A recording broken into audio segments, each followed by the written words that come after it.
Hello everybody, welcome to another Enigma Mode development live stream.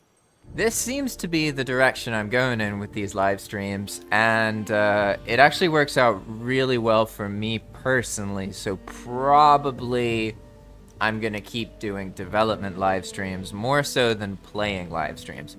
And the reason for that is that I am already developing, I am not necessarily playing. So as important as it is for me to play, when I have to decide between playing and developing and making YouTube content, probably I should develop and make YouTube content more often than I play. Makes sense? That's kind of the realization I'm coming to, and it's why I have started pivoting these live streams more to be focused on development.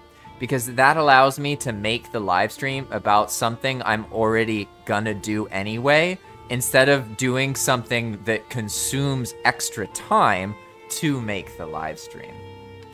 Let me just pull up the chat real quick here so I actually have it visible.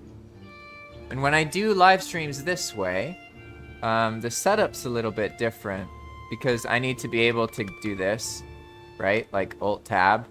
And you actually see what I'm alt-tabbing to? Yeah? Yeah?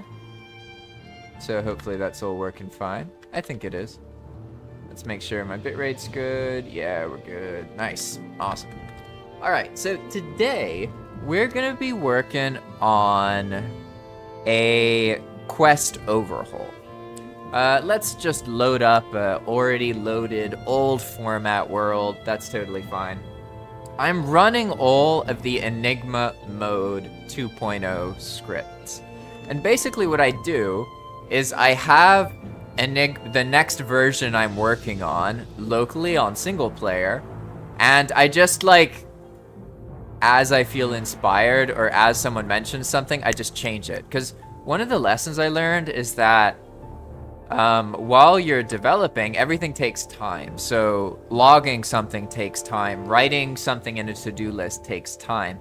And there's certain things that it's better if you just change it. Because what I've learned now is I can get in the habit, right? Like today, for example, we're working on the quests, okay? So probably I can get rid of all these, because really I only want the files open that I'm currently working on, because my mind is thinking about everything that's in this list right here. So if there's too much stuff in here, it's no good for Jack. So what we're gonna do is make it like this. Actually, let's change that. All right. So here we have some data. This is our local data file. Then we have the master data file, which we're probably going to change, and the change log, and then just some random thing here. All right, cool. This doesn't matter. That's fine. We've simplified our workspace. That's all ready. Just in time to get yoinked to death by a death skeeto. I obviously don't have God or Devcommands Devcommands set up, right? So I got ganked. This is an old world file from Path of Magic. So sometimes I just use old files and mess around on them and develop on them. Because I found that doing it that way, I'll actually run into things that I wouldn't have noticed if I was just doing a new world. If that makes sense? For example here, there's 13,000 instances, right? So it's a little bit laggy. I don't notice that kind of thing is happening unless I'm actually looking at the world file that people have been playing on. So let's go a little bit out of the way here. We're gonna go all right, we're gonna go over here.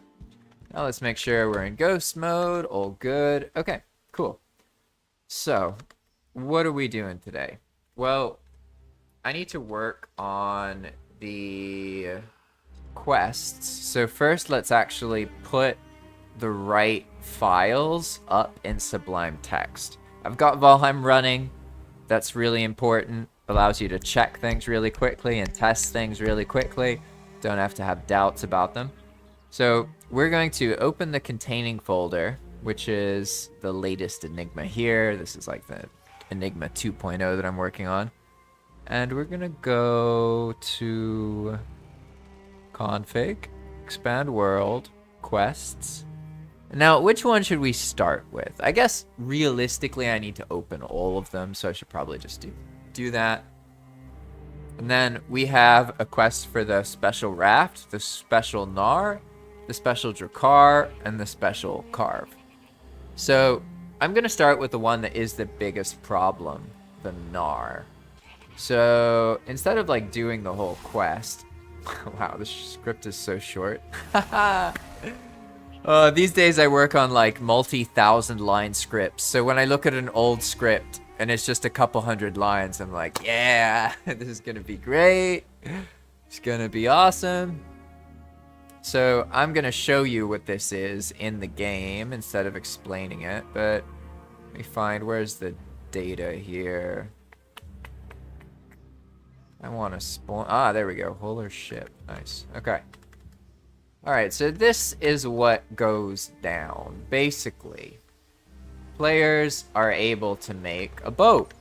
They do a quest. I'm going to fix that quest. We're not going to worry about the quest for the moment because there's a big glaring issue with the reward of the quest. And the reward is the whole reason that people do the quest, because I've learned that in Valheim, players absolutely are motivated by better boats, better carts. They will do quests if they know they get like an epic boat out of it. They're very motivated by that. And all you have to do really is make the boat stronger and faster and have more inventory, and then boom, it works great. However, don't do what I did. So what did I do? Well, let me make the boat first. We're gonna go data load equals, what is it? No, not that. It's this. Boom. All right, so now we have a different boat. It may look like it's the same boat, but notice how I immediately got motor just from being near the boat. Okay, yeah, the boat has permanent motor. That's a thing. Also, the storage space. I grabbed the wrong data here. I'm looking at the gnar. I actually want to look at the... Wait, did I already fix this? 1 second, sorry.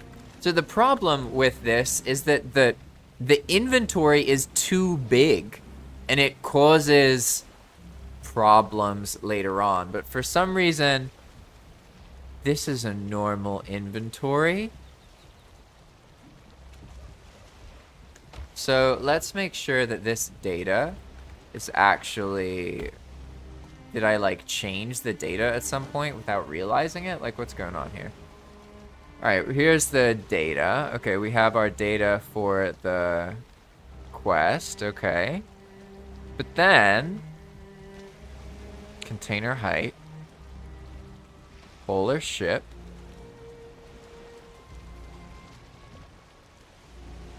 interesting. Can you not do it that way?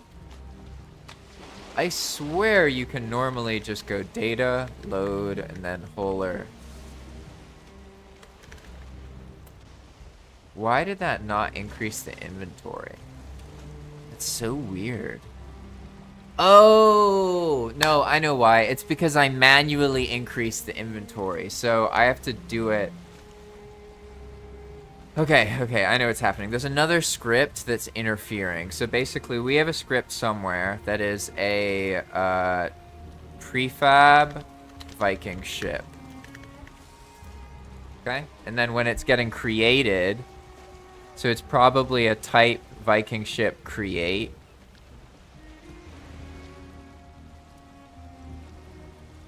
It is updating the inventory space of the boat. So it's this one. Yeah, here we go. So all I need to do just temporarily is I can just disable this, because I increased the inventory space of all the boats, even just the normal boats, right? So what's happening is it's applying the data for the quest boat, but then it's overriding it with the other script. So it's actually changing the data twice. What we want to do now is load the ship again. And then boom! Alright, now we have our game-breaking scroll bar, and I can start explaining why this ended up being so problematic. But essentially, if the player puts a lot of items here, it then produces save failure, but not global save failure. It's not like the whole save file doesn't work. It's specifically this chunk. Basically, by making the inventory too big and allowing players to have like empowered items that they put in their inventory, I made it possible to store so much data that you actually hit the limit of how much data can be in a chunk. And a chunk is like this world, just the loaded stuff we can see around us, okay? Not the whole world file, just the stuff around my player character right now, right? So essentially, when the player fills this up, it causes this weird issue where when they're building, like they'll build something and log out and log back in, and then the stuff they built is just gone. Nothing's there, even though the server never restarted. Nothing went wrong.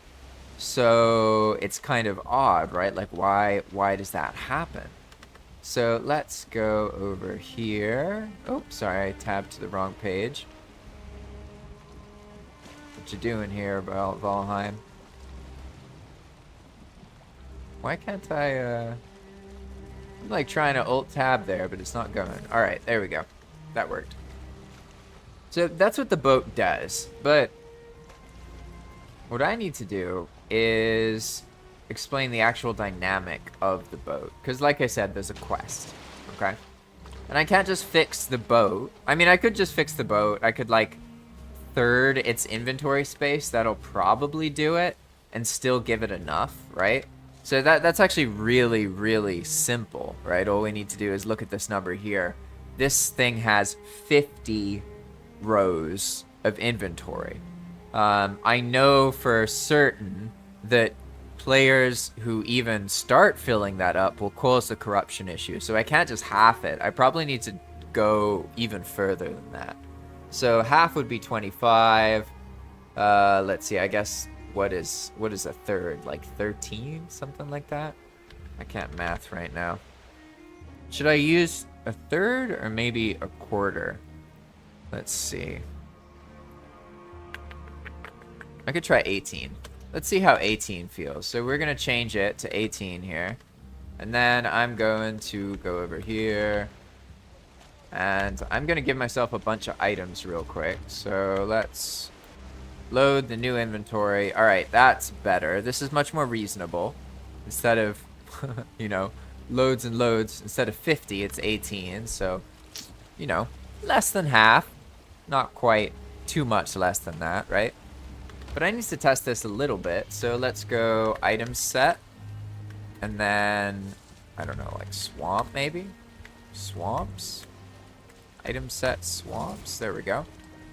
I just do that because it gives me loads and loads of items, like a full inventory of items straight away. And then I can just start dumping them in this chest, right? Then I can just do it again.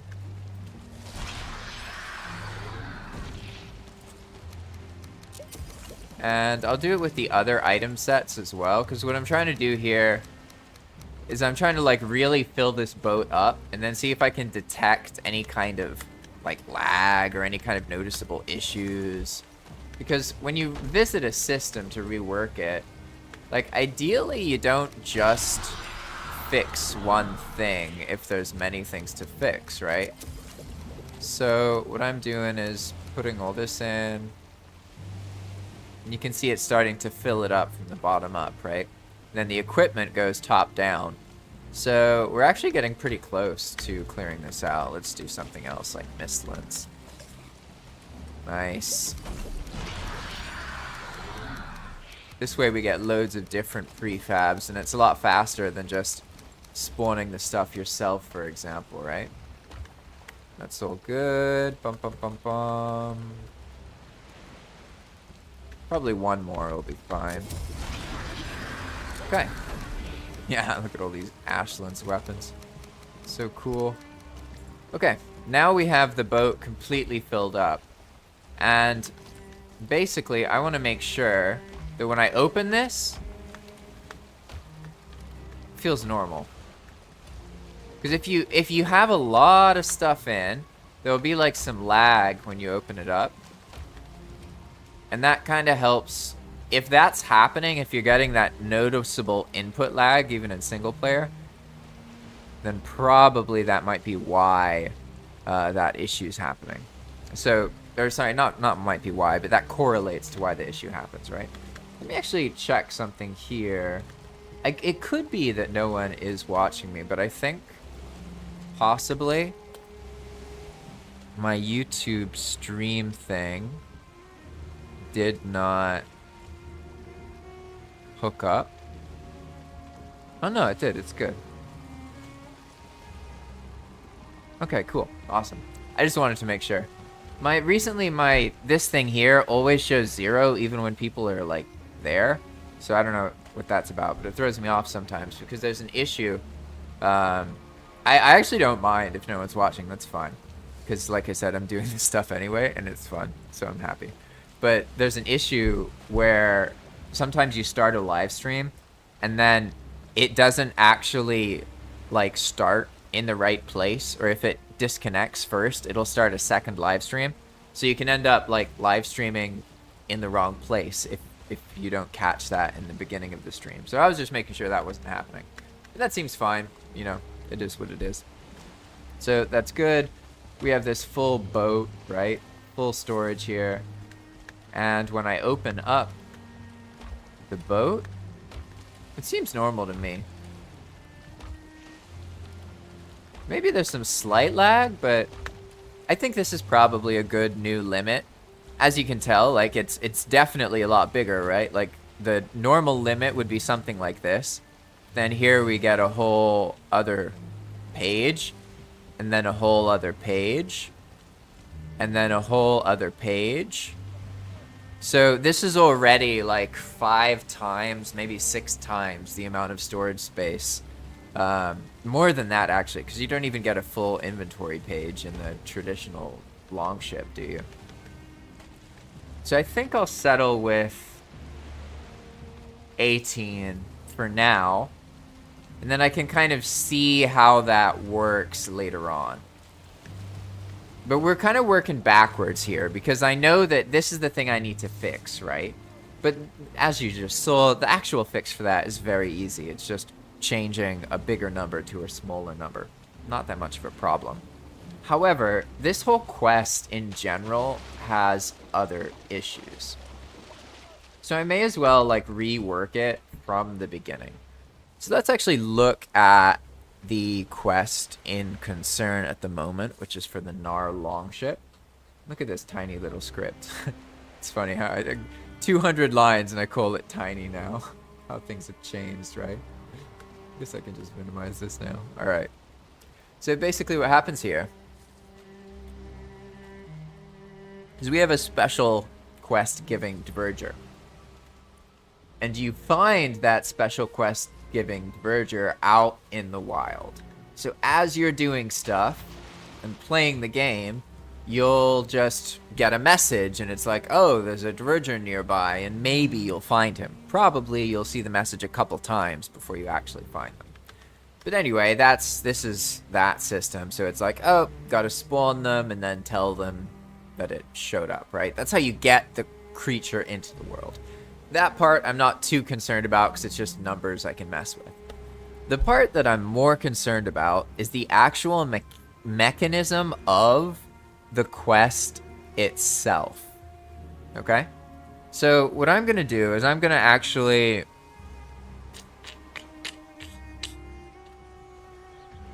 Alright, I'm going to do a couple things. First off, yeah, so this one can happen in the plains or in the swamp.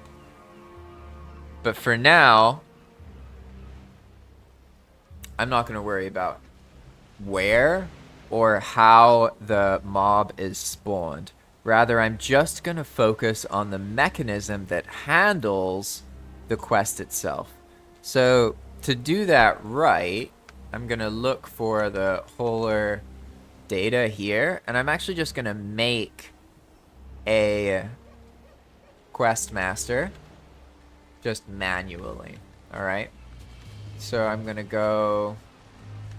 I don't remember if I left any biome checks.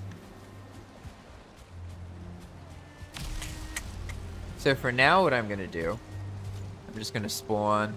Let's clear it up a little bit here.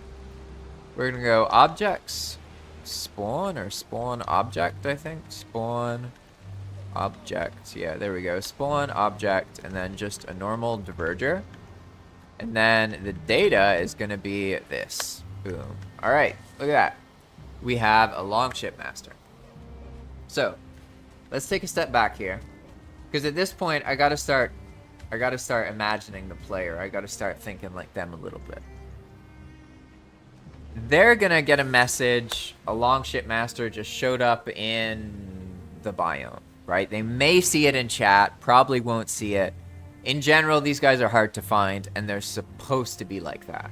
They're supposed to be something that's like, oh, someone found one, then maybe like other players are going to want to go there as well, because they're not that common. They can be kind of frustrating to find. I know that's hard to hear for players, but these guys and all of the quest boat givers except the raft, they need to be hard to find for it to work properly. I'm sorry. That's just what I believe, but I understand. Like, people want to just get the boat when they want the boat. I know, but the boat holds value in your heart before you have it, and I use that, so I'm sorry. I'm sorry. What's gonna happen eventually is the players will find one of these longship masters. So first thing that immediately comes to mind is this spawns as a normal non-starred monster. That means it's dead. So let's change that and make sure that the longship master always spawns as a level 2. This is, or a level 3 rather, a 2-star monster. This is gonna make it so that they just don't die so easily, because they're already kind of hard to find. So you don't really, like, I want them to be hard to find, but not like once you found them, you get to then watch them die. You know what I mean? That's like putting salt in the wound. That's a little bit too far for me. So instead, what we're gonna do is just respawn him again. And now look at him. Now he is a 2-star longship master. Much more able to defend himself and stay alive in the violent world that is Enigma Mode.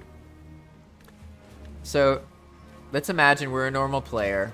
This guy spawns normally. Yeah, he would normally be in the plains or in the swamp, but whatever. For now, he's in the Black Forest. We see them. They're stronger. All right, that's cool. He's now gonna go over and just start farming that Grey Dwarf camp. But I guess I can gain some value here by watching him. Let's see how this handles. Are you gonna farm this whole Grey Dwarf camp, Mr. 2-star rogue? I think he can. Well, I mean, he can definitely destroy the thing, right? It's just a matter of like, will he get to the spawner before, or will he just like endlessly fight the stream of monsters that comes out of the spawner? You know? Oh, he went back home. Oh, I swore he was gonna have or she was gonna have a penchant for destruction, but let's let this unfold a little bit, see how it goes. Behind you. I love the Dverger. They've got such character. Yeah, and because they're 2-star, they gank pretty much everything. There's all scripts about like reduce the item drop when a Dverger's nearby and it kills things, because then, you know, it's a little bit of an offset for players using them as infinite item farms. But hey, honestly, if a player wants to use a Dverger to farm items, who am I to judge them? All I can do is make it a little bit inconvenient. But there we go. We can already tell that making that 2-star, it would be dead if it wasn't 2-star. It's already lost more health than a normal mob has. But for this to kind of work, like, keep in mind, like, a player They'll probably kill the monsters nearby, right? But they're not gonna know about the quest, right? So I'm kind of waiting. I want to make sure that the Diverger kills everything around, see how survivable it is. Looks pretty solid, to be honest. Looks pretty solid.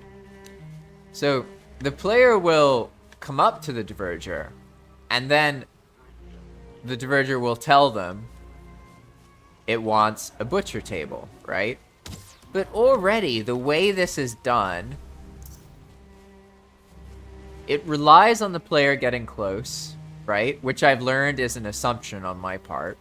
They might just stay over here and then write a feedback message and tell me that they don't know what to do, you know, because they didn't actually do this and get closer to the Diverger, so it didn't speak to them, right? You know, you got to figure out all the different ways that people encounter things. So first off, let's change that. I'm gonna change it so instead of a message like that, he actually does, or she actually does a RPC text.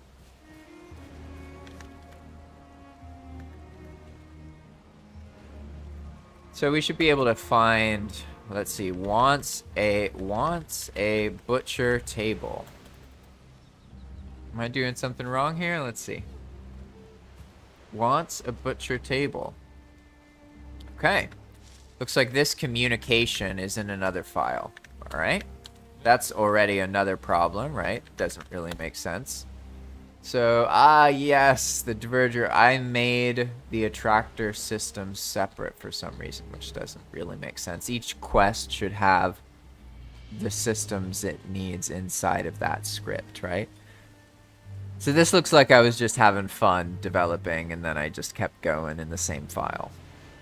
Let's take a step back here.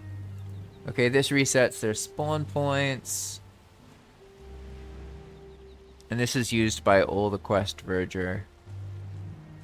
This is unique to each quest.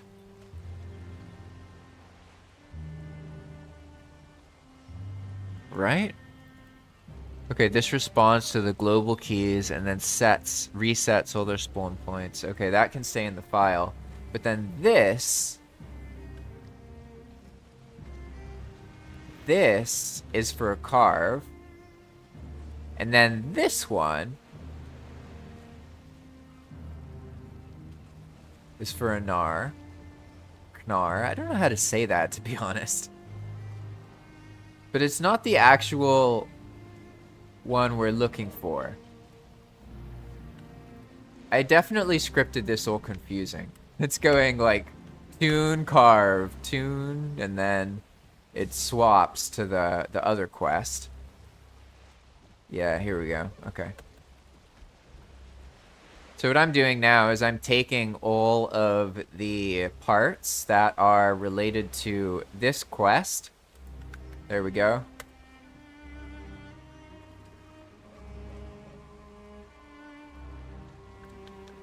And I'm saving it, so they're now gone. I've copied them, and I'm putting them in the script that is for the gnar quest, because, I mean, it makes more sense, right? So now I can look for wants a butcher table, and I can just find in this right file, right? Instead of having to look somewhere else. And what's going on here is we have an object RPC that makes this message happen underneath, right? So when we get close, it's like, oh, player got close, player's stepping nearby, and then it'll do the message. I think I have to, like, walk away and come back, though.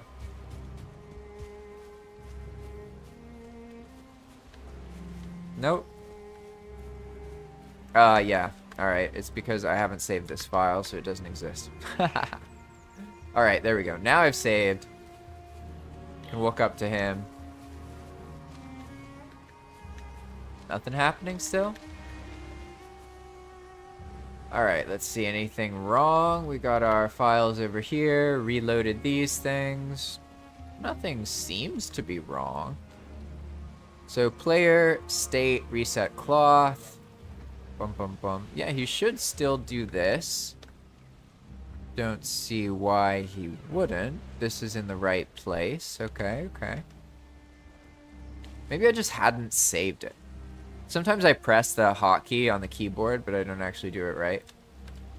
I'm having that thing that stops Valheim from loading. There we go.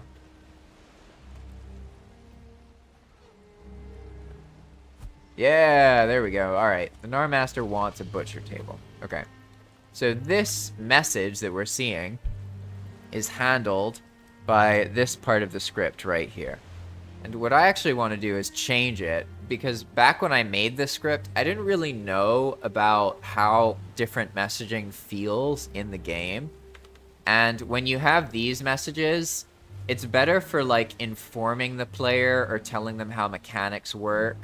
Whereas when you have like a character speaking, it's generally better to have a damage text that repeats when you get near them, because it feels more like the character's actually speaking that way.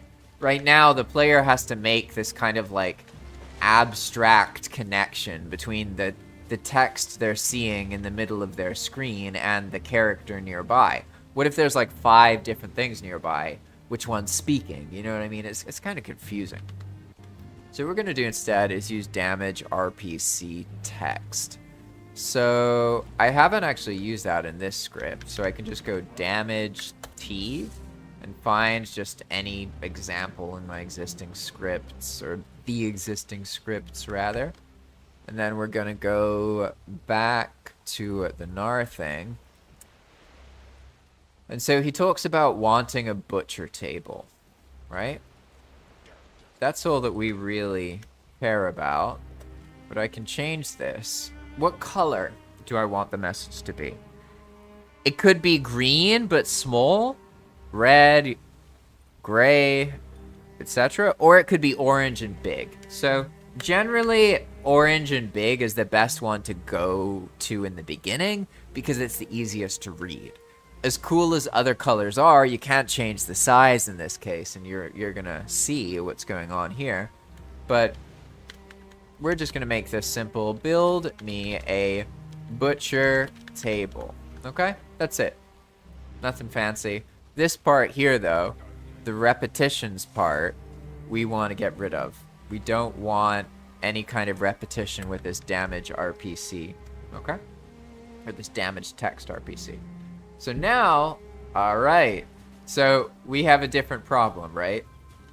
You see what's going on here? It's putting the text above my character. And you can also see how it's it's harder to read, right? Like, it works if I can, like, get it to look kind of right? If I go over here and I go over her, right? So now we need to make it come off of her instead of me. So basically, the player is the trigger. So player makes reset cloth state, and then this stuff happens. Instead, we want it to be like this. Player does that, and then what they do is they poke the nearby NPC talk, which is any diverger, no matter what model, whatever prefab the diverger is, could be a mage, whatever, with a filter, right? Because we want to make sure that we are looking at the Gnar Master, okay? So we go poke the nearest diverger that is a Gnar Master, and then we're gonna make them do the little dialogue talky thing, okay? Gonna add a little bit more height here. Gonna go with like 1.2, might do it. And we're gonna go max distance here is like, doesn't really matter, but let's go with like 30, and then max height 30, and then parameter is make diverger no. Gnar diverger chat 1. Okay, there we go. Easy to remember, or easy to add more layers to, rather. So now we just go NPC talk, and then type, poke, and then we paste this. Okay? So now, if I did that properly, I can walk around, and instead of showing the text on me, it should show it on her. So that's not happening. So let's see. What did I do wrong here? The player does the state reset cloth within 4 meters of the Gnar Master. And then pokes the NPC that is the Gnar Master with this.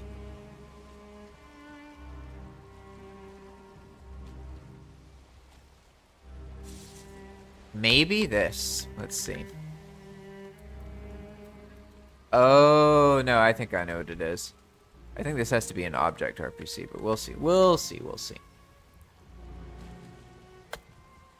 Alright, so I saved.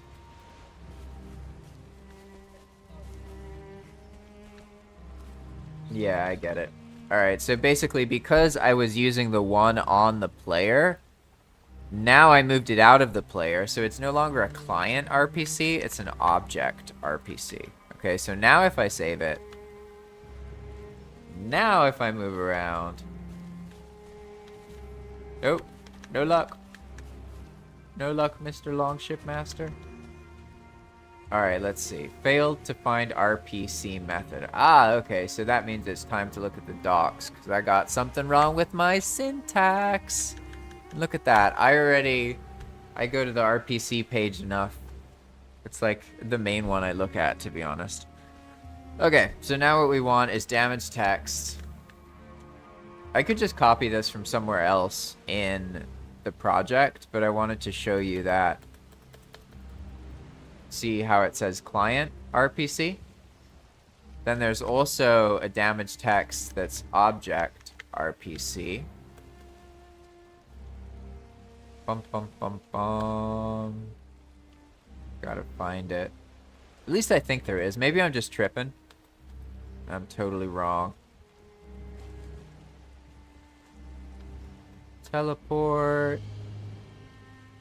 RPC calls are basically like when the server tells the player's client to do something. It's like, hey, you should do this. I'm calling you to add fuel to the fermenter. And then the client adds fuel to the fermenter.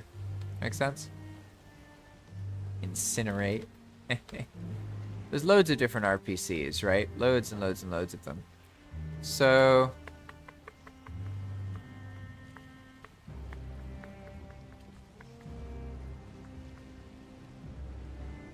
I swear there was 2 kinds of death text, but maybe I'm just wrong.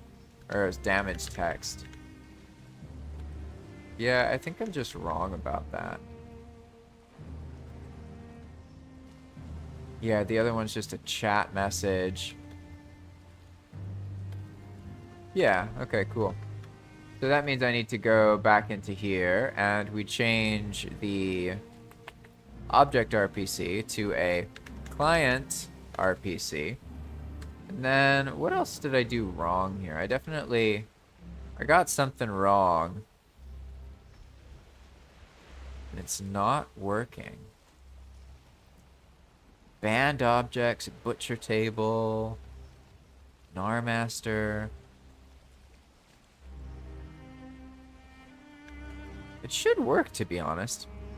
Oh, you know what? Maybe I'm in ghost mode. No, that would still work, wouldn't it? Yeah, because it would poke them. Very odd. Very odd. There's probably something like little I'm doing wrong, super obvious. Bum-ba-da-bum.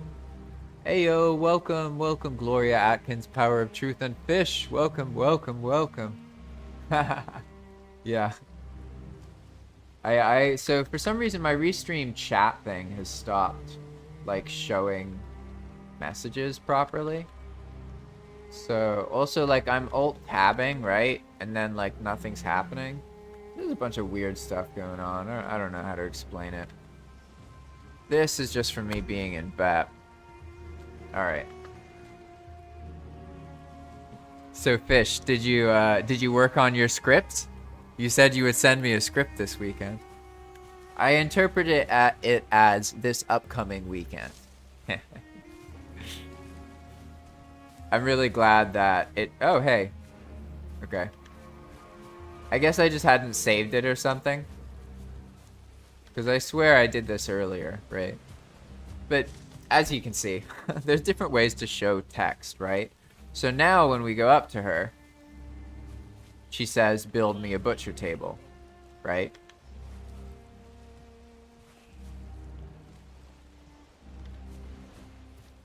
Right, so working. We have to stop right next to her though. So I think probably this needs to be tuned a little bit more. Instead of 4, like I mentioned, the player sometimes just doesn't get that close. They think like they get over here and then nothing happens, and then they're like, what do I do? How do we handle this, right? So let's go with 8 instead. And then, all right, she'll be like, build me a butcher table.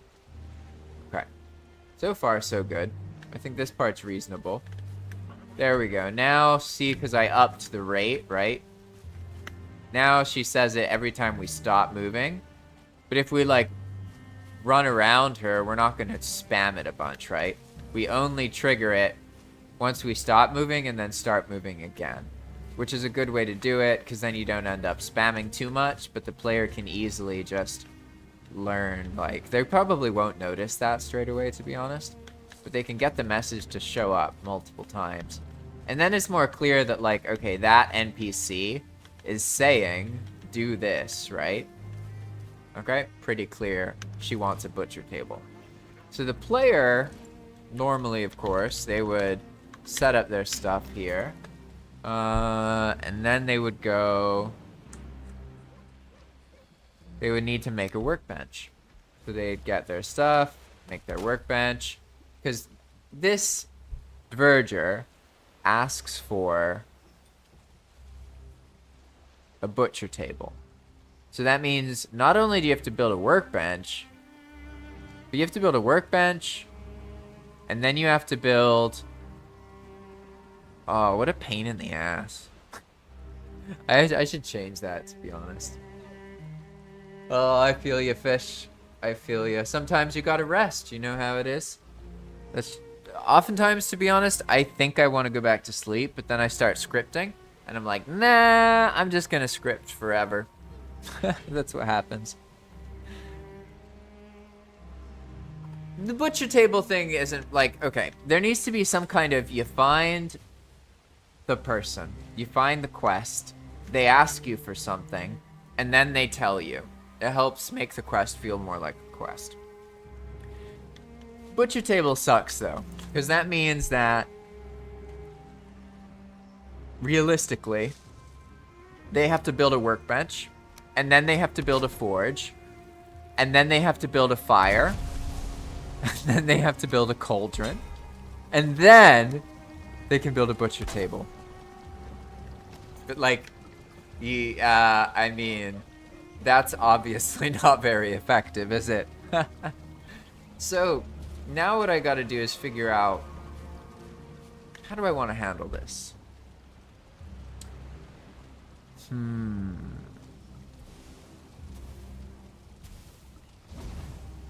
Obviously, he could just ask for coins.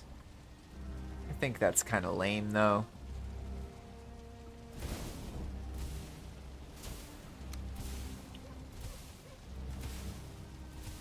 I could check for cage pieces. Because what if instead of building some random item, you had to, like, build them a cage? You'd still need a forge, which means you still need a workbench. So it's still kind of frustrating, to be honest. I'm just trying to think of what... How can I make this fun? There's certain items, for example, like coin piles, you don't need a workbench for. Whereas a treasure chest, you have to have a workbench, right?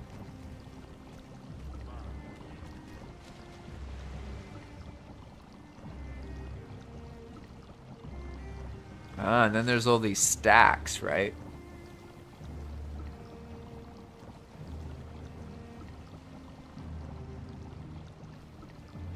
Maybe? Ah. Haha, hey, yeah, that happens to me. So do you get headaches a lot, Fish? Or, cause like I used to get headaches and migraines. To be honest, it was like the biggest cause of suffering and pain in my life for the first, I would say, like 25 years of my existence. Turned out to be muscle related things. So like the body will develop head pain if you use the computer all day. It's not because of like eye strain necessarily, it's because of the position that your neck muscles are in. They become like super taut, and then your shoulder and neck muscles and stuff pull, and then that causes inflammation near the nerves, which is what actually gives you a headache. So that's why computer use, excessive computer use, leads to headaches.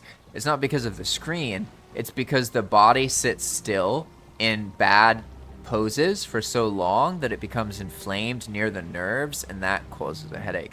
I only tell that to you because for me it was a big learning lesson. My life was crippled by headaches for a long time, and then once I learned the origin of where the headaches come from, I learned how to prevent them. And essentially you prevent them by like having the right kinds of physical activity in the right places. Like push-ups, that kind of thing, are really good for the kinds of tension that lead to head and like headaches and those kind of things. But anyway, that's a tangent. So you were looking for those variants, and you only found 2. That's interesting. So how do you feel about that? Do you think that the variant rate should be higher? Because I almost certainly got it wrong the first time. Like, I'm gonna have to change it many times. And usually what happens is I start and it's like too uncommon, and then too common, and then you find the sweet spot, right? So I could make it so that the variants are way more common. If you found 2 in one day of looking for them,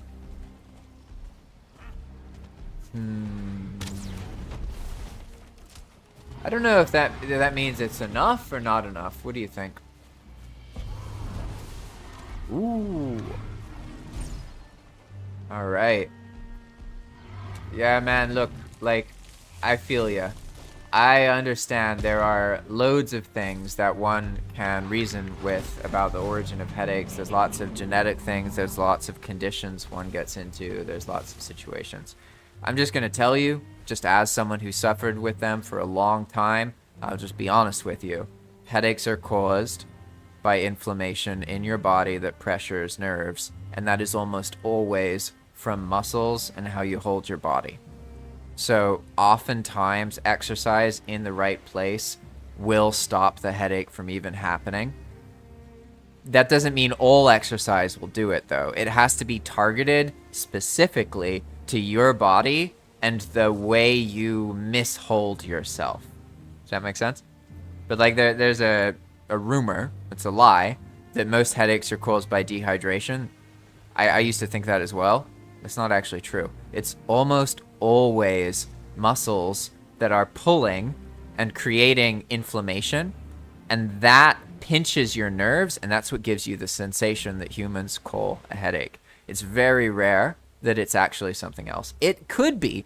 I'm not saying it's impossible. I'm just telling you, as a person who suffered for headaches for years and was told it's genetic, told it's in my family, told it's because of this and that, blah, blah, blah, blah, blah. None of that's going to relieve you from your suffering. What will relieve you from your suffering is understanding the true origin of the sensation of the headache in your body when it happens and what led to that happening, and then changing those behaviors. And you can really like get over all of it. It's really good stuff. Yeah, the shots are yeah.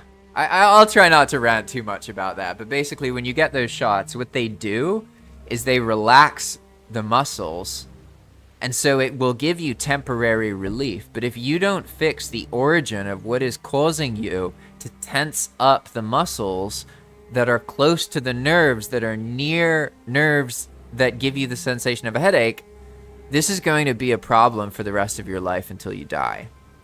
You understand? Like, you have to be really careful with those kind of shots, because the industry is set up to help you cover up symptoms, but never actually address the root cause of the problem. So, like, I went from headaches regularly in my life, between 1 and 3 crippling migraines, to the point of, like, puking, nausea. It was horrible, like, genuine suffering, right? That was a regular part of my life, almost completely gone, except when I overuse the computer, and I know exactly what I'm doing. I can feel it in my body now. So I won't rant about that too much, but I just wanted to tell you that because, like, I suffered from it a long time, and it was all unnecessary. It wasn't genetic. Even though both of my parents had headaches and they told me that it was genetic, they were wrong. And probably in your case as well. Yeah, you can say it's hereditary, but, you know, probably there's something that leads up to that, and you can learn to live your life in a way where you don't experience headaches anymore. And the reason I harp on this so much is because headaches are incredibly damaging. It's not just about how they feel, it's about how much you lose. Like, you know damn well, like, if you have a really horrible migraine and you're out for a day, like, you lose a whole day of your life. You know what I mean? And, like, that's fine if it happens once. But if it happens over and over and over again, you know what I mean? So, if you had injury or if you had trauma, and that increased the headaches that you're experiencing, then you have to figure out what parts of your body are inflamed, because the headache itself, like, you can't actually have a headache. You can like, your brain itself can't feel pain. You can only have nerves nearby that refer pain to the head area, and it's almost always inflammation. So what tends to happen with accidents and injuries is that people get an accident or an injury and it's really intense, and it causes permanent changes in lifestyle and habit. And then the person will perceive that the injury permanently changed them. But humans are incredibly remarkable creatures. It's shocking how well they can overcome things and heal when they're in the right circumstance, and most people aren't, right? So if you can figure out, like, what happens when you get your headaches, and maybe you're right, maybe it's an injury, there's nothing you can do about it, it's just part of your life sometimes. I would argue that that just means you're now sensitive to headaches because of your injury, so you need to be even more diligent about these kind of things. That's the situation I'm in. Like, one of the reasons I can't drink like other people can, I can't consume alcohol, is because I'm very prone to headaches. I can get them very, very easily. And I hate having headaches because I lose the whole day. It's miserable. It feels like dying when you have, like, a really, really, really bad one, you know? And for reference, man, I was told I would be sick for the rest of my life. I was told I have chronic illness. I was told all of that nonsense. Like, you must remember that the medical system doesn't understand the human body. They look at individual parts of the human body. Let's say you get in a car crash. They are great. They're exactly what you want. You want them to help you after your car crash. When your arm gets severed from your body, you want them to help you try and put it back. They're really good at that kind of stuff. But when it comes to actually ending suffering and stopping things that bother you, you really need to be hesitant, because we live in a time where there is a lot of money and a lot of reason for companies and even well-meaning doctors to say that things are a certain way when they're not. So I'm just telling you, I was told things. I healed, I recovered. I used to be chronically ill with Lyme disease. I was told I'd be sick for the rest of my life. I was bedridden in certain periods of time. I needed like 11 to 14 hours of sleep. Sometimes I would only be conscious for 8 or 9 hours a day. And it wasn't like, oh, I can get up and go about my day. Like, I would wake up, and then within 30 minutes to an hour, I crash, and I could just fall back asleep without, like, smoking, without doing other things. It was horrible. I was exhausted. I was really not okay. Everything changed. I'm now a person who has lots of energy. I can do whatever I want. So when people tell you how something is going to be for the rest of your life, probably they're wrong. Like, in all honesty, man. Even if they really know what they're talking about, most of the time that's just a generalization and they're wrong, you know? Like, it's even little simple things. Like, my dog got really sick once. He had what's called, like, old dog syndrome, and basically their ear controls their sense of balance, and then it gets like an infection and gets messed up, and it's like they had a coma or something. Like, they literally can't walk anymore. The dog just like can't function, right? And if you research old dog syndrome, it'll make it seem like, oh, you know, there's a decent chance, like, your dog's not going to recover from this. It's not going to be okay, especially you have an older dog, blah, blah, blah. You know, like, my dog had that. He was back to normal in 8 days. Like, just completely back to normal. Like, the world is fucked. And when people tell you things are a certain way, that just means that somebody said the words to them at some point that that's how it is. They're probably not even right. Maybe you're lucky. Maybe you're around people who you can actually listen to, and they are saying things that end up being true. For me, that wasn't the case. Most of the time, people said things, and if I listened to them, I actually created more of the problem that they were supposedly trying to fix, you know? But yeah, totally tangential there. That was kind of personal for me, because so much of my life was spent when I was younger suffering with headaches and migraines and trying to figure out where it came from and believing nonsense and going to doctors and them saying it was this, and then parents saying it was genetic, and people in my family saying, oh, that happens to all of us, blah, blah, blah, blah. It's all just a bunch of coping by people who don't understand the world we live in and the human body that they reside in. It is what it is. But let's get back to this here. So I saw your comment about upping the monster behavior thing. So why don't I do that real quick? What we're gonna do is just go to behavior variant, right? There we go. Now I need to change the actual script itself. So that's probably this one. The variation package.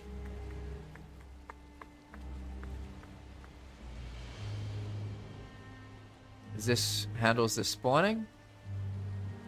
Yes, it does. Okay. So you said you saw like 2 a day's worth of playing. I'm gonna quadruple the rate. See how that feels.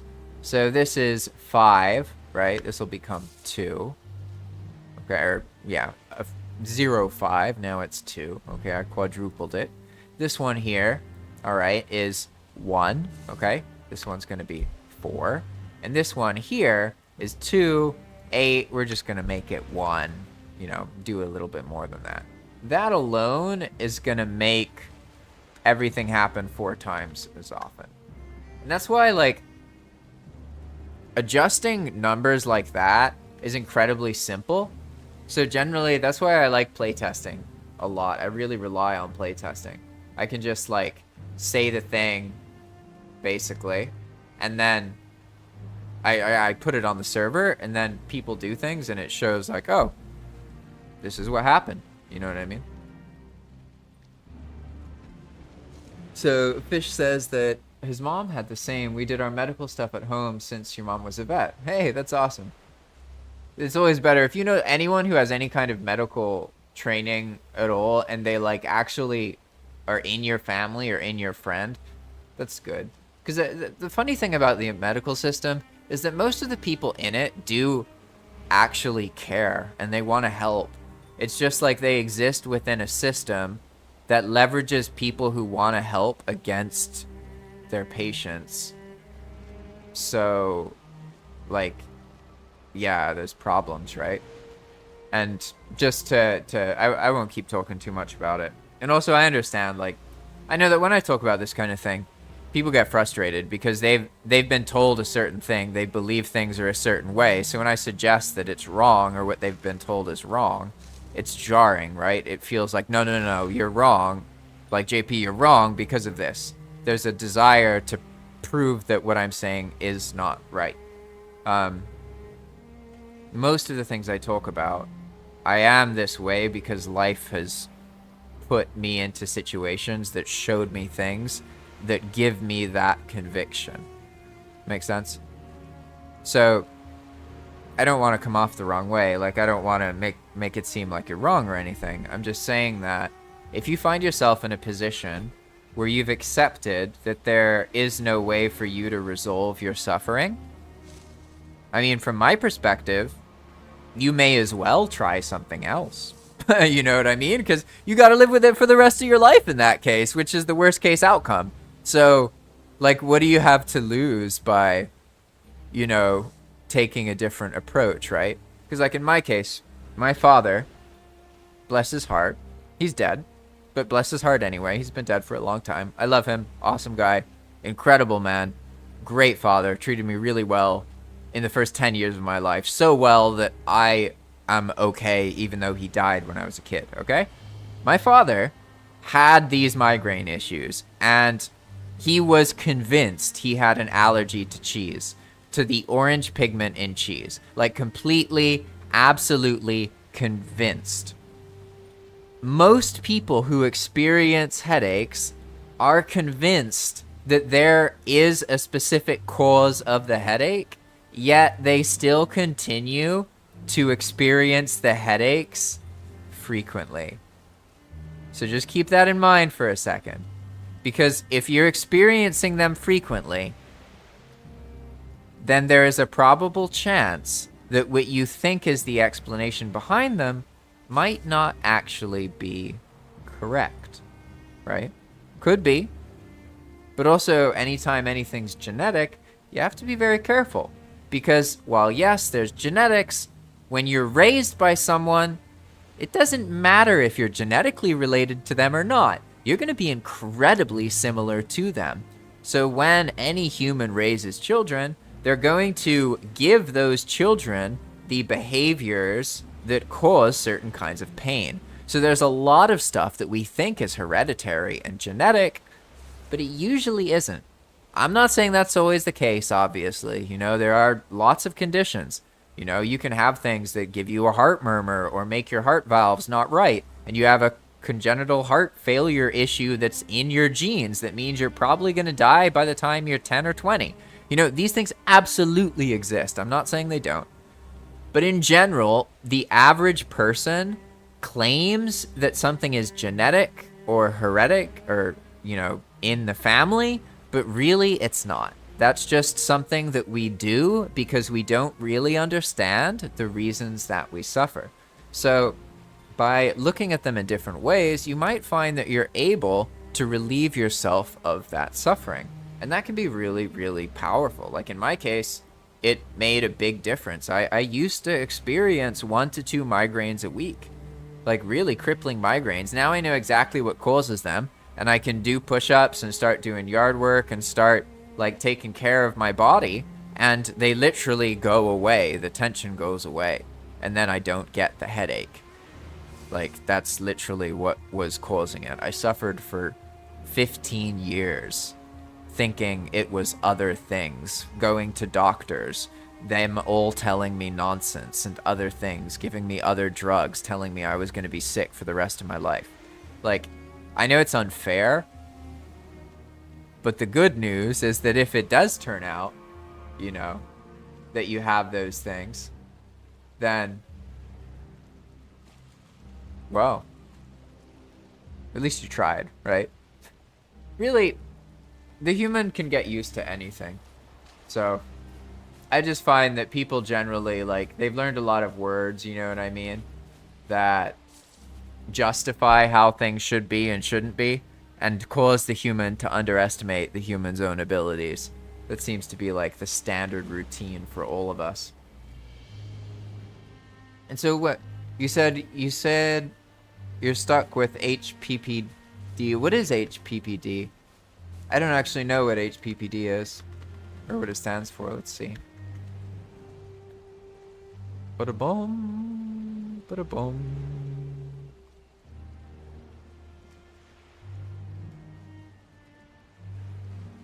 Ah, okay. I've heard about that before, actually. Yeah, I mean, that's a whole other topic, to be honest. So, how do you feel? I'll ask you a question. How do you feel about the idea that everything everybody sees is a hallucination? Could you let me know, like, talk about that? Like, what is that? How do you feel about that? Let's see. Meanwhile, I'm gonna think about something.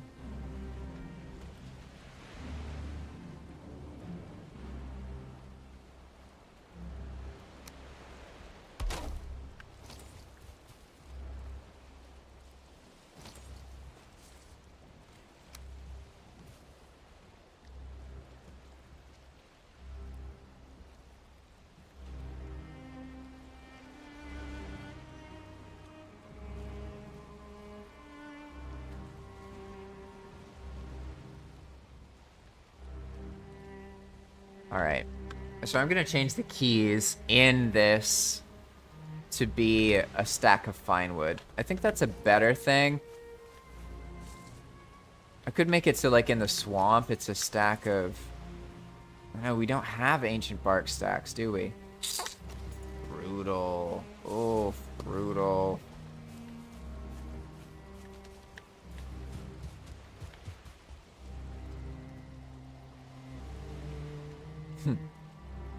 So I'll just share some thoughts. Take of this what you will. But basically, we live in a time where the understanding of the human mind is incredibly behind. So the West makes it seem like they know really well, but they actually don't. They're dissecting dead cadavers and then, you know, going into operation rooms. That's the kind of shit people do in modern psychology. Our understanding of what makes a human psyche, what it is so incredibly off.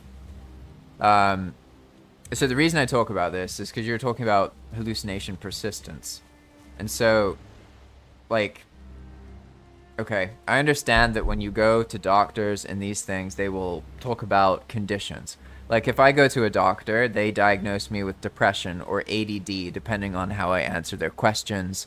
You know, if I mention that I have a dead dad as a kid, boom, I'm depressed. Easy peasy, lemon squeezy. That's how they do it, right? This system is archaic and it's not accurate at all. It's just a convenient way to categorize people so you can slot them into treatment slots and prescribe them pills. That's it. It's not actually about human progression. Humans are pattern machines. We recreate patterns. That's what we do. Everything in our life is a pattern built off of a pattern, off of a pattern, off of a pattern. So if you spent years of your life on hallucinogens, you create patterns in your head of seeing visual hallucinations. And these will persist once you stop taking the hallucinogens, until a point where they no longer persist. That's not something wrong with you. Like, that's just how the human mind works. They will tell you that's a disorder, but that's just a consequence of the mind getting used to a pattern. It's the same thing as, like, let's say you're in a situation where you're around people who fight with you, right? And you have to defend yourself. Then whenever anyone raises their hand, you're going to, like, raise your fist to defend yourself instinctually, right? You won't even think about it. You'll just do it. Like, that doesn't mean you have a fist-raising disorder. Like, do you know what I mean? Like, you learned habits because of a circumstance where you needed those habits for whatever reason, and over time, those habits hold weight. That's the human consciousness. So, in my life, for example, I'm told a lot of things by other people. Told about how I should be, my life, if I'm happy, miserable, whatever it is. But my experience is that nothing anyone tells me has anything to do with me. It's all other people expressing how they feel about themselves through a judgment about me. Does that make sense? And I don't need them to, you know, be about me. I'm just saying that, like, we live in a world where you're told everyone knows what they're doing, especially adults. But what you come to find is that not only do they not know what they're doing, but they also are actively making life harder for most people around them. Now, I don't know if this was always true. Maybe it's a new thing, and it didn't used to be like that in the past. But these days, most people who mean well as adults are not doing well by their children. I'll just be straight up with you. Even the ones who want to do the best for their kids, the world has changed so fundamentally in so many different ways that things that worked 30 or 40 years ago not only don't work now, but if you do them, you can become unhinged and unwell and sick, right? So, like, we live in a time where if you do what you're told, the result is depression, ADD, ADHD, these kind of problems. Sometimes people kill themselves, people develop alcoholism, some people smoke a bunch of pot, other people smoke cigarettes, other people do everything all at once and do anything they can get their hands on, right? These behaviors are a product of the problems in our society. Make sense? So there's no way around that. You can't escape it. And that's why, like, I know I talk about intense things a lot, but for me, I'd rather talk about intense stuff because then I know what's up. I feel sad, I process it, and then I'm all right. And then I know, okay, yeah, there's a bunch of U.S. military warships. They could go and attack Venezuela and then deal with that and then cause chaos in other Latin American nations, and that would cause chaos where I live. You know, that sucks. But people in other places have it worse. People in other places have it better. Ultimately, the only thing that sucks is being surprised by something you don't understand. We need to feel sad sometimes. That's life. You know, the more you avoid your feelings, the worse they're going to get. At the end of the day, you got to confront yourself. That's why in all the animes, in all the good animes, you know, all those good animes, the character always must confront themselves. Every time. And they always go into a cave or something, you know, it also happens in Star Wars. There's a reason that archetype exists in storytelling. It's because it's a real part of life. You have to feel your feelings, otherwise they will constantly cause you problems as you run away from them, right? And most people that you see walking through the streets are literally running away from how they actually feel. So they won't even be able to tell you how they feel because they don't know, because they've spent so long running away from their feelings that they don't even understand them. That's life. That's how most people are. You know what I mean? So it's interesting. I met someone else with the condition you're describing as well. And it was also someone who took loads and loads and loads of LSD, like, regularly all the time for a while. I don't know how long you did that, but, like, yeah, it's messy. I mean, I don't know as well, because, like, I mean, I've done hallucinogens. I have absolutely no interest in them anymore in my life, but I don't think badly of them. For me personally, I've seen what hallucinogens do to people who've been in traumatic situations or are suffering from trauma. A hallucinogenic therapeutic experience is like a gift from God. It's an incredible thing. It's a huge turning point for a lot of people. So, like, I view them as something that can be incredibly therapeutic. But, like, with LSD, for example, if you're taking LSD, like, once a week, you're not experiencing that therapy. You know what I mean? So, like, what I found, at least, as a person who, like, I lost my father as a young age. So when I lived in the United States, these things are common, right? You can find hallucinogens, magic mushrooms, blah, blah, blah. And basically what I found is I would do things, and like for me, there was like this kind of, I don't know if it was because my dad died or what, but like for me there was this depth to it. Like I would take the hallucinogen and then have a profoundly insightful experience into my suffering and myself, and it was very healing. But then I would like hang out with people and they would take hallucinogens and just watch Disney cartoons and drink alcohol all day, and I'm like, what? Like, I forget that people are just in a different headspace, you know what I mean? And so like obviously those people, like to them LSD is just some drug. Like it doesn't do anything good really. It's just some fun thing to do. You know, it helps you escape yourself. But like for me, it was something that showed me more of what myself is. And I made a lot of mistakes early on in my life because I assumed others are experiencing what I'm experiencing.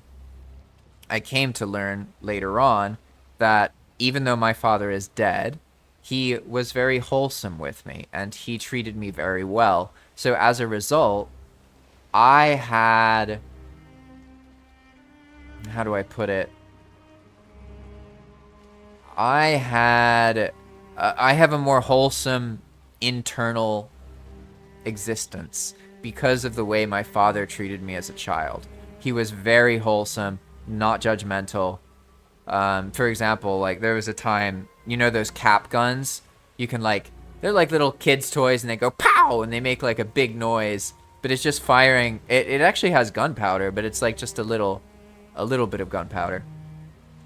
Those situations, like I was like making a pile of it, doing something dangerous as a kid, and my dad saw me, and like most people would be scolded, right?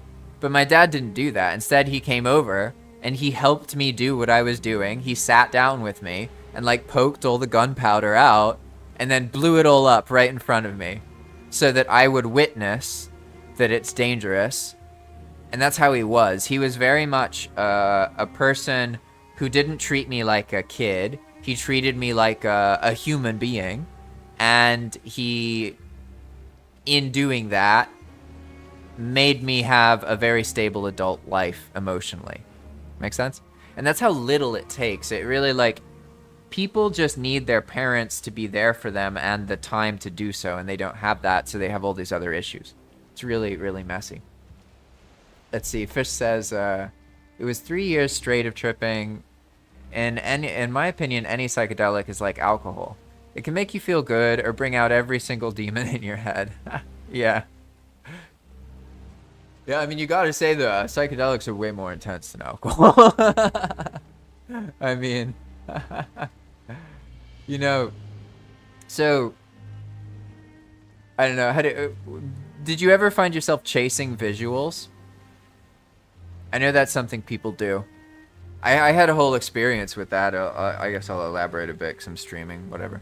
At this point, I've decided I'm going to use the fine wood stack instead of all the other boat nonsense.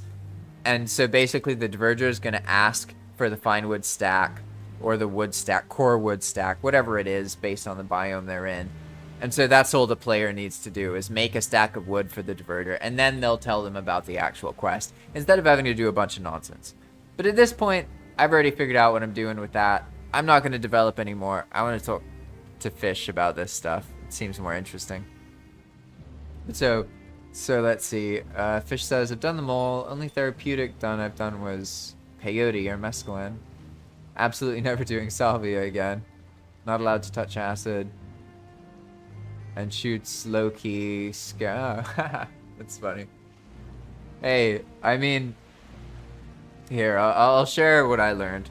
So, when I was into that kind of stuff, when I was like 15, 16, because I didn't spend 2 or 3 years of my life tripping all the time, but I definitely was trying to find magic mushrooms and trying to find those things and do them on a weekend in the nature park somewhere. Like, that's what I was trying to make happen for a significant couple of years in my life there.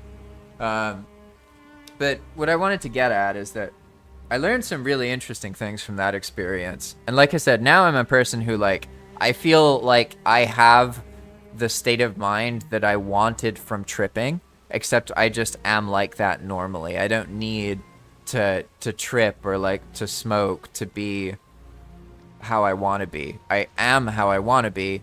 I just tend to like have trouble sleeping and other things, so that's why I prefer a life where I smoke marijuana. But like, I don't feel like I have to use it to be who I am, if that makes sense. Whereas when I was younger, I did feel more like that. I did feel more like chasing visuals and intense experiences, right? But I learned some crazy shit about that. Those visuals, they're not actually dependent on the dose. The dose is only a small part of the situation, because I learned eventually that what actually makes the trip is a combination of your whole experience and the substance.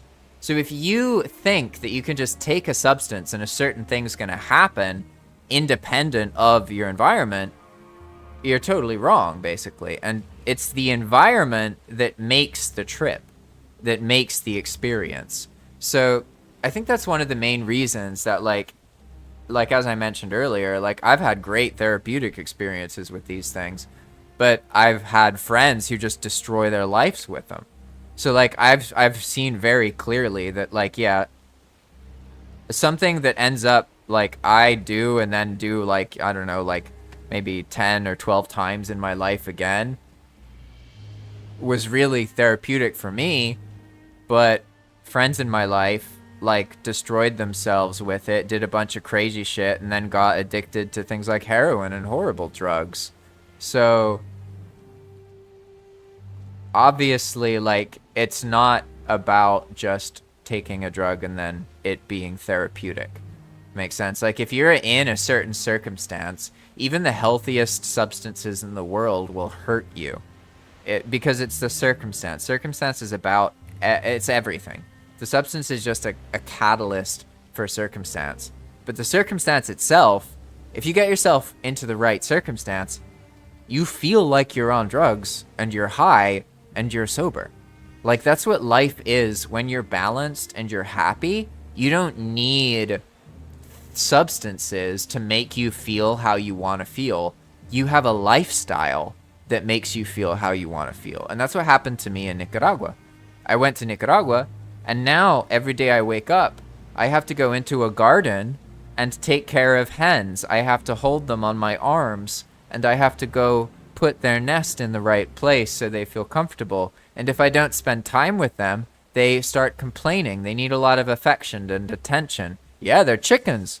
Who knew chickens needed attention? But they do. And so do all the plants, and watering the plants and feeling the sun. So I live a life now where when I'm miserable, it's because I wake up, I ignore the garden, I ignore these things, and I just use the computer. That's miserable. It doesn't matter how good your life is. You will be miserable if you are in a circumstance that makes you miserable. Makes sense? So that's one thing I learned from my experiences with those things when I was younger, that it's not really about the thing you think it is. It's often about something else. Make sense? And for example, like a classic case of this, if you ever tripped with if you ever tripped with other people, you probably noticed this. How do I put it? Have you ever noticed how if one person takes something and they're alone, they'll have an effect? But if they're around 2 or 3 other people who they are close to, and they all take the thing, they all have a much more powerful effect, even though they're technically taking the same dose. Does that make sense? You probably observed that happened if you ever did something with your friends.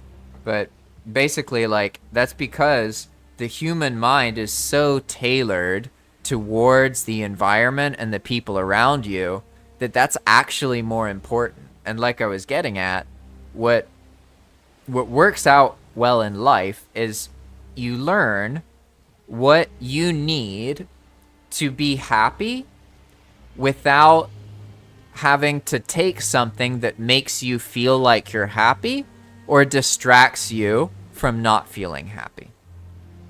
So you essentially create a concoction of chemicals and drugs in your head, except it's created completely through your lifestyle and your environment. And I can tell you, like, when I was a lot younger and after the hallucinogens and stuff, I was diagnosed with ADD, ADHD, I had trouble focusing, blah, blah, blah. I used Vyvanse and amphetamines. And what I can tell you now I don't use any of that stuff. And you see what I do with Enigma, how relentlessly I have worked on this project, how I've worked on something continuously for between 20 and 50 hours a week for over a year straight. That is some extreme focus. That's extreme dedication. And I'm not even bored of it. I don't even, like, I'm happy to just keep going and going and going and going. So what I want to tell you is that all those things you experience in a drugged state are actually only a small part of what the human experience itself can give. Because the drugged state is very fleeting. It's very temporary. It goes away in a matter of minutes or hours, maybe days. Whereas when you create a circumstance in your life that truly is what you want, it's as if you're on amphetamines all the time. Like, it literally becomes hard to sleep because you don't want to stay asleep because you're so easily distracted by the things you care about doing in life. And the crazy thing for me is, like, I've had experiences working on this where for multiple days, like 2 days straight, I won't sleep. No caffeine, no amphetamines, nothing. Just pure inspiration for something I'm doing. I've learned to not let that happen because it causes problems, and then I get sick and I can't work on the thing I want to work. I have to recover for a day, so it's not worth it. It's not worth staying up all night. But what I'm getting at is that society and people will make it seem to you that these experiences you've had on drugs are like peak experiences, right? But that is a fucking lie. Don't get me wrong. If you live the same way everyone else lives, then yeah, the most interesting thing in life for most people is like someone they have feelings for, sex, or drugs. That's the most interesting thing in like an average typical person's life. You know, it's not always true, but oftentimes it is. That's what people talk about, especially when they're younger. Those are the things people crave. They're very exciting. You know what I mean? That's only true when you're living a life that you don't actually want to live, right? So this is where we have to consider the fact that society is in a bad position that doesn't give everybody a fair chance to actually live the life that they want to live. You know what I mean? But yeah, and I'm not surprised, Fish. To be honest, I definitely, your vibe, I relate to you, man. I definitely do. You're a bit more into these things than I was. But maybe it's because, like, I had a friend who was super into things, and I could see he got a bunch of problems, like, immediately, and, like, it was really, really bad. So maybe, like, I don't know, maybe because I had that, I didn't get those same kind of issues. But also, I have a dead dad.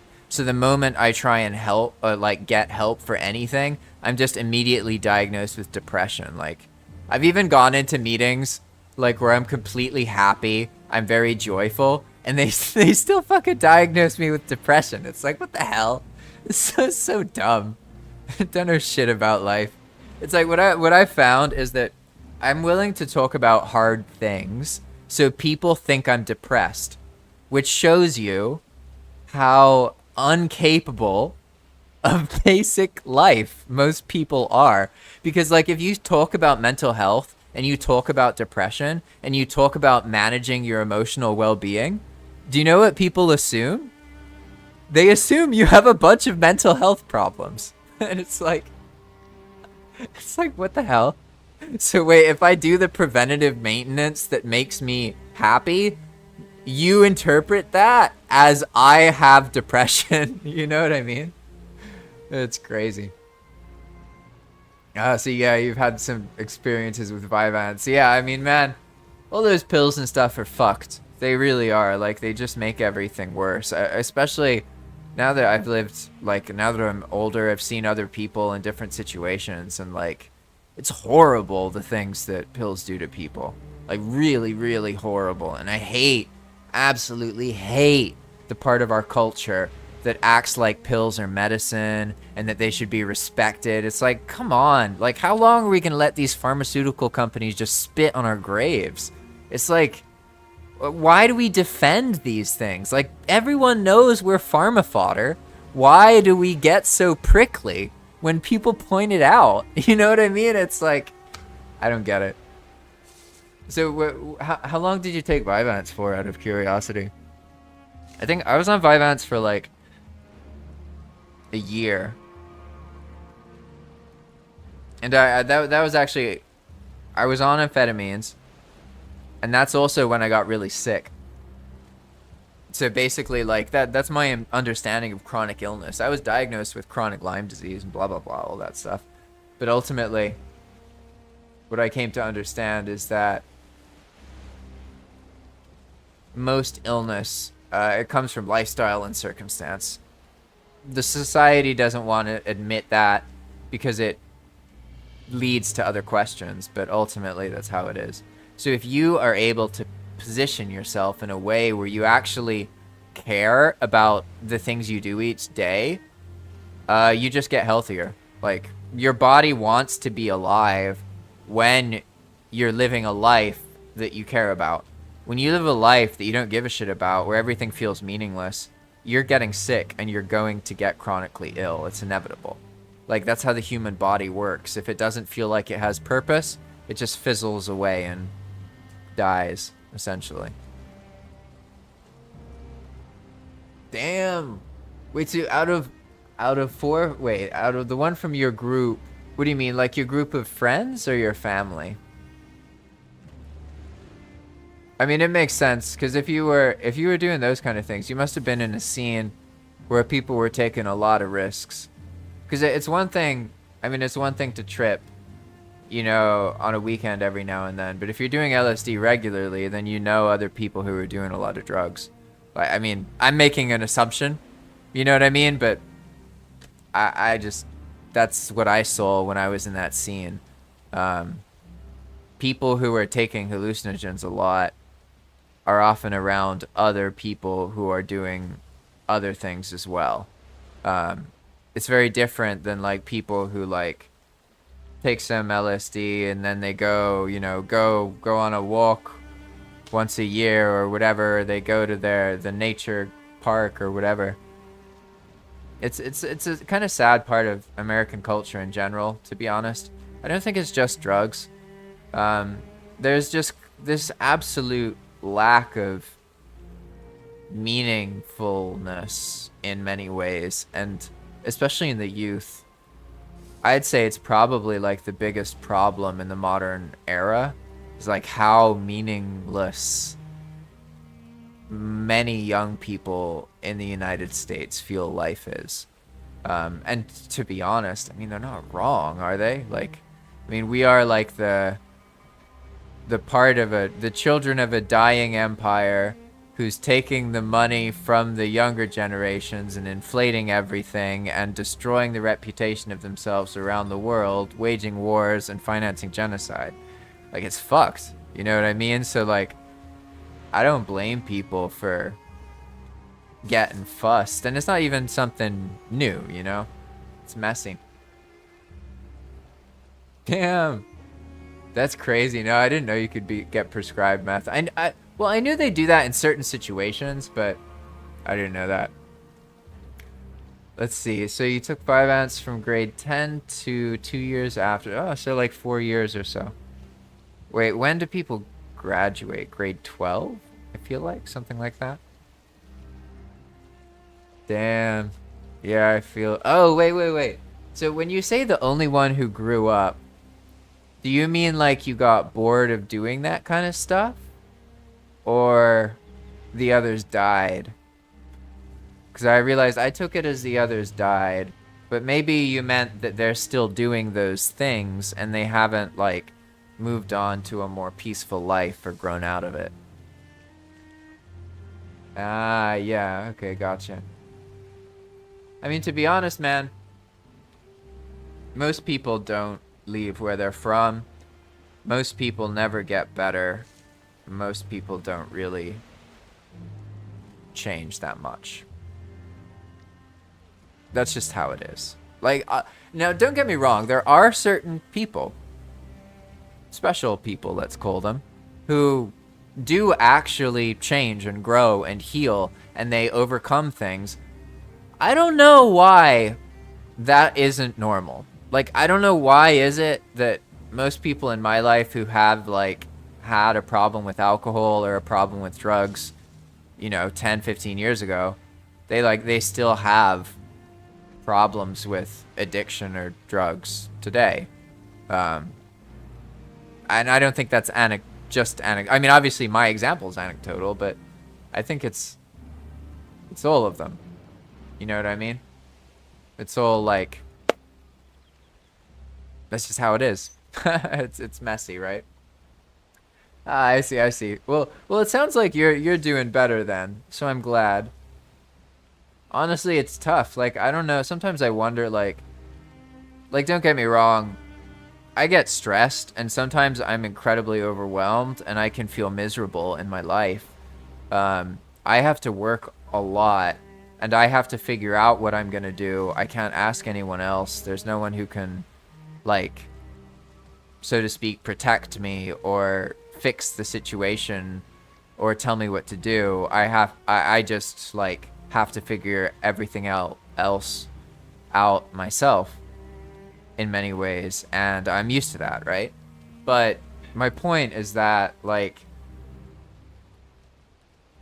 most people, I don't know why,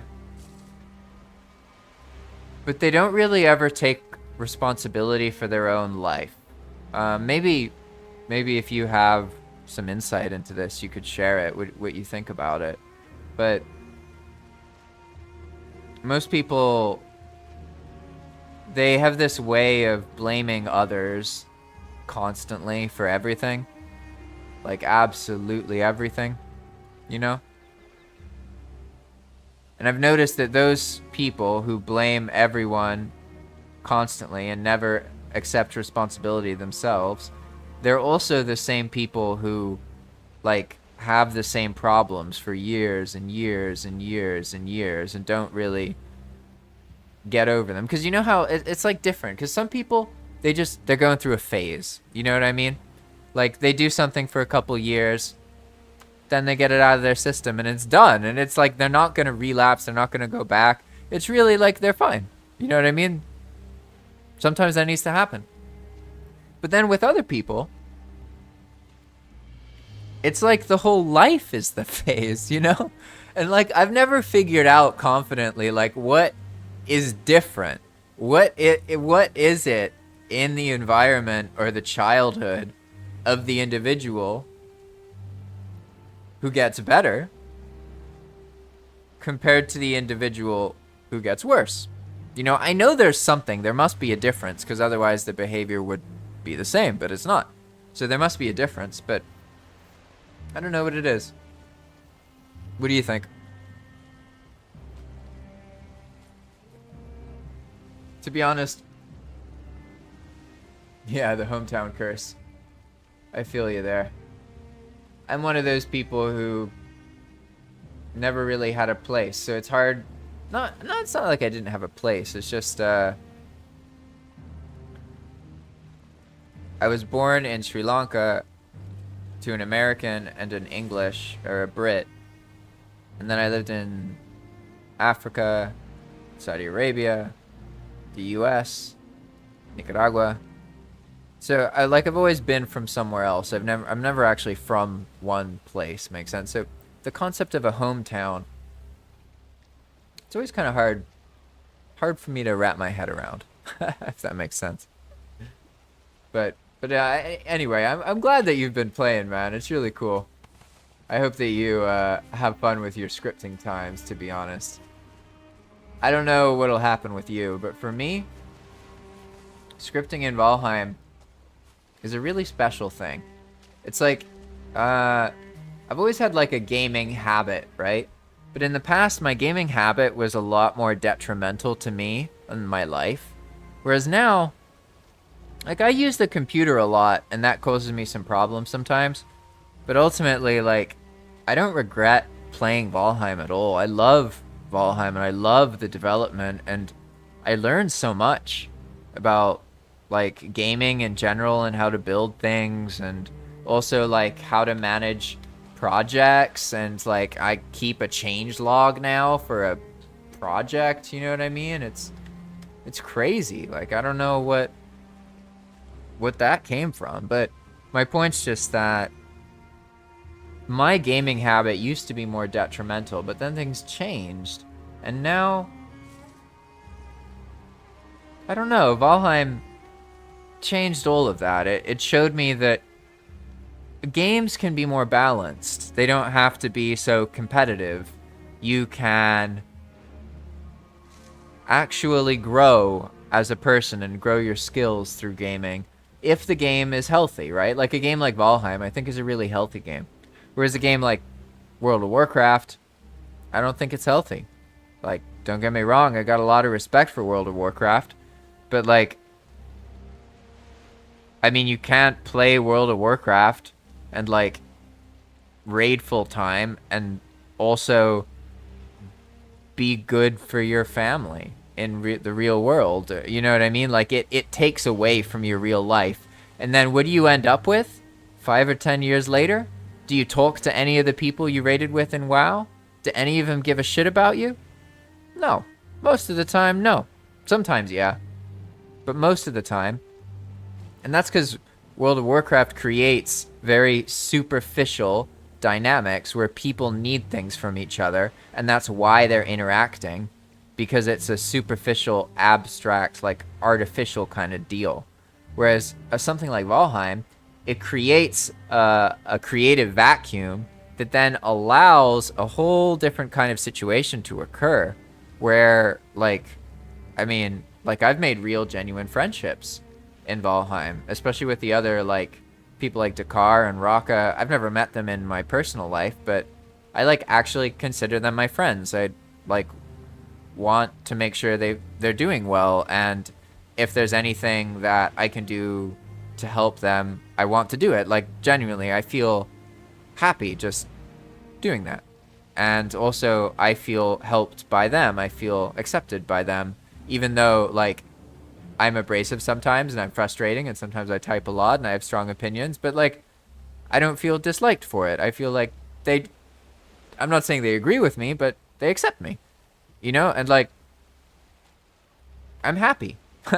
And Valheim has, like, given me a lot of really genuine connections with people, especially working with these other, like, the people in Valcon and, like, the Planeswalkers and the people I've interviewed. It's been a good game. Like, it's been good to me. You know what I mean? And it like, makes me wonder. Yeah, it's kind of like when people talk about, like, a bad relationship. You know what I mean? I think of World of Warcraft and a lot of games like that. They're like being in an abusive relationship where, like, you're addicted to it or something and you like it or whatever. But, like, ultimately, once it ends, you only lost stuff. You didn't really gain that much. Right? Whereas, like, with Valheim,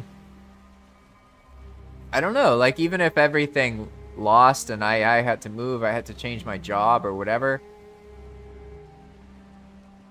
it's like it doesn't matter because I've already gotten so much good stuff out of it. I feel so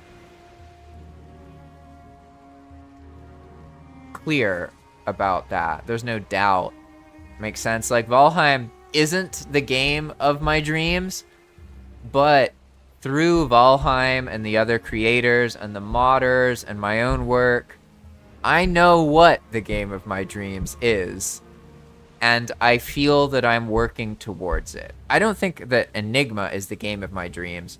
Enigma is like the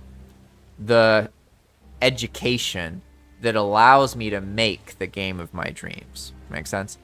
But it feels very motivating. It's very rewarding. So, you're right. Yeah, passion makes even the hardest work feel fulfilling. It's like passion makes hard work not hard and not work. Like with Enigma, I have to stop myself from doing it. It's not something I have to tell myself to do. It's the opposite. That's why I can work on it so regularly. That's why I've been able to work on it for, over a year, almost every day of my life.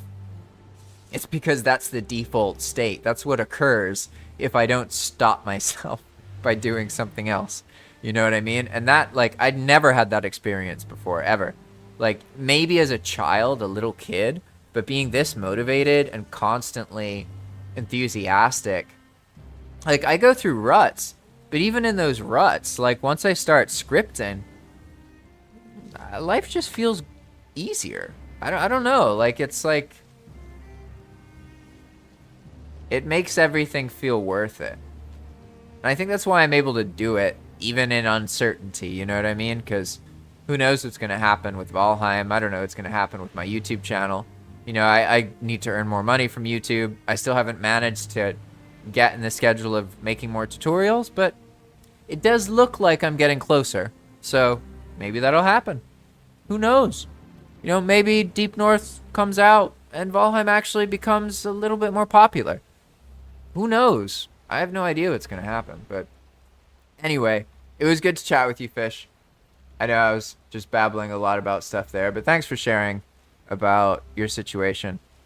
It's cool to get to know you a bit better.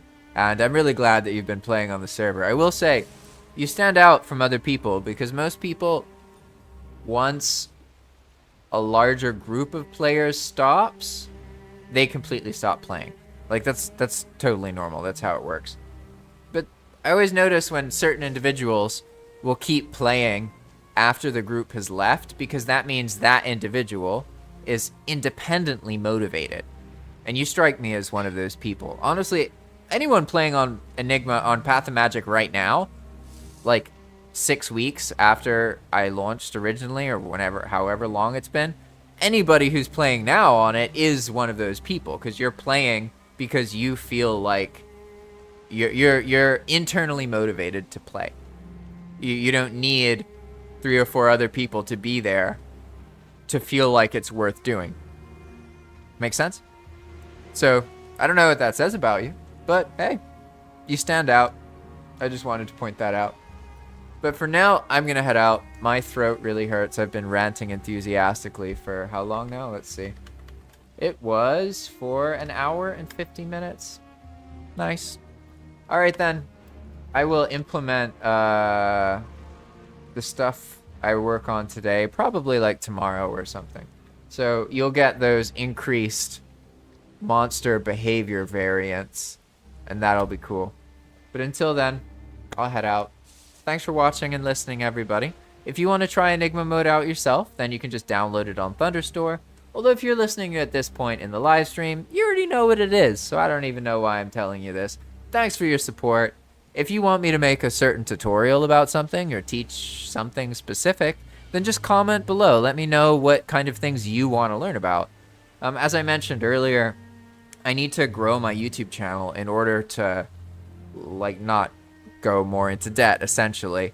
So the way to do that is to make content that's more relatable to normal Valheim players. I've been making some of the most niche of the niche of the niche Valheim content. Stuff, while Valheim is an unpopular game, I'm making things that are only relevant to server managers, and only relevant to those server managers who have the skill sets and interests to do EWP, which is 1,000th of a 1,000th of a normal player. So it's very niche, little tiny niche, you know what I mean? So I'm trying to learn more about the kinds of things that are more normal, not so niche. I still want to make tutorials that are niche, don't get me wrong. I'll always make EWP tutorials and that kind of thing. But if you want to comment with something just about Valheim itself that you're confused about, that would be really, really helpful. Even if it's about something about mods that confuses you, anything about Valheim, anything related to Valheim that confuses you, that you want me to make a video about explaining, go ahead, comment, let me know. It really is helpful. I need some help to figure out how to better relate to average Valheim players. I think I got it, but I gotta keep making the videos, and I got like 4 more to do. And I've been procrastinating a little bit. So, yeah. That makes sense, Fish. If you like relaxing and you're already going to play single player anyway, then one may as well play on a server. You know, because then at least other people could join, right? And I really wish I could develop on the server. I used to be able to do that. I could just, like, be on the server right now, Alt-Tab, save the script, and then, like, the server would have a lag spike for like 10 seconds or 20 seconds, and then it'd be fine. But I can't do that anymore. Now the server kicks everybody if I try and do that. Tragic. Anyway, I'm off now. Have a good one, everybody.